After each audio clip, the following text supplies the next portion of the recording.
మంట కలిసిన మానవత్వం, తల్లికి దహన సంస్కారాలు చేసిన బిడ్డను ఇంటి నుంచి గెంటేసిన వైనం, మానవత్వ విలువలను చంపేసి తల్లికి కొరివి పెట్టిన బిడ్డను ఇంటి నుంచి గెంటేసిన తీరు స్థానిక 6వ వార్డులో చోటు చేసుకుంది. దగ్గరుండి తల్లికి కర్మలు చేసుకునే భాగ్యమును కల్పించాలని ఓ మహిళ మూర్తి వేడుకుంటున్న తీరు ఇది.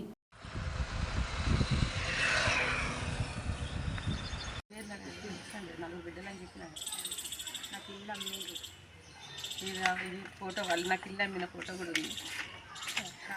సాక్షి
గుళ్ళ మైసయ్య మనమరాళ్ళు వాళ్ళు గుళ్ళ యాదగిరి బిడ్డలు.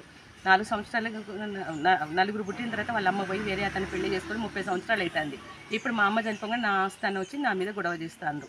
మా అమ్మని ప్రశాంతంగా మా అమ్మ కర్మలు కూడా నన్ను చేసుకొని ఇవ్వట్లేదు. నన్ను చాలా ఇబ్బందులకు మాటలకు చాలా గలీజు మాటలకు గురి చేస్తాను. నన్ను మానసిక వేదన పెడతాను. అది నేను దొనమరి బస్తీలో పుట్టి పెరిగిన 6వ వార్డు నాది. నా పేరు రాజేశ్వరి.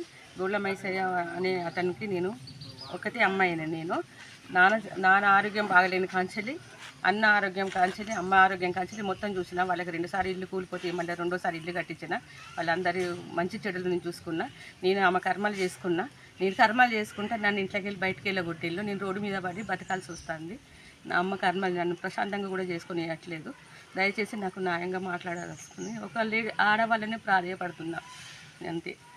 నేనే ఆమెకు తల కొరి నేనే చేసుకుంటా ఉన్నా. నేనే తల కొరి పెట్టుకున్నా. అయినా ఇంట్లో కూడా రానివ్వట్లేదు. నన్ను రోడ్డు మీద నెట్టేసిండు. నేను రోడ్డు మీదనే వంట చేసుకొని తినవలసి అవసరం వచ్చింది. బయటనే పడుకుంటుంది. రోడ్డు మీద పడుకుంటాను. రోడ్డు మీదనే తింటా ఉన్నా. నన్ను కూడా పోనివ్వట్లేదు అసలు.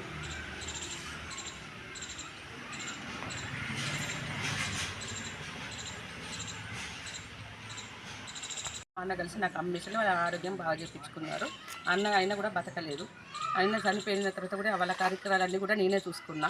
మంచి చెడులు నేనే చూసుకున్నా. అన్నీ చాలా ఇబ్బంది పెడతాను.